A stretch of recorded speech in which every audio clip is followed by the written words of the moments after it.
Hello mga kaibigan, maligayang pagdating sa aking channel. Nandito ako kasama ang video ni na Osgay Girl at Serkan Kayaglo. Huwag kalimutang mag-subscribe sa aking channel para sa kasalukuyang mga balita. I-like ang aking video at ibahagi ang iyong mga saloobin sa amin sa seksyon ng mga komento. Ngayon ay lumipat tayo sa balita tungkol kina Serkan Kayaglo at Osgay Girl. Ang matagumpay na aktor na sina Serkan Kayaglo at Osgay Girl ay madalas na nauuna sa kanilang kasal. Huling pinag-usapan ni Serkan Kayaglo ang tungkol sa kanyang asawang si Osgay Girl. Kitang-kita ang sinseridad namin sa sikat na aktor.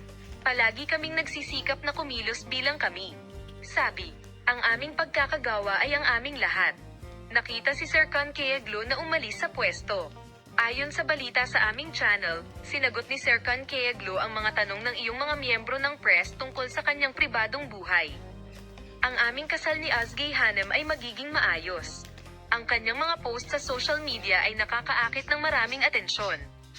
Nakakakuha ka ng magagandang komento. Sa ano mo iniuugnay ang sikreto ng gayong kasal? Ang sagot na ito sa tanong ay nakakuha ng atensyon ng lahat. Anong sagot ang ibinigay ni Serkan Kayaglo sa tanong na ito? Sinabi ni Serkan Kayaglo, kami ay kami. Nababanaag ang ating sinseridad. Palagi kaming nagsisikap na kumilos bilang kami. Para sa kanyang asawang si Osgay Girl, ang iyong pagpapala ang pinakamahalagang pag-aari sa aking pribadong buhay.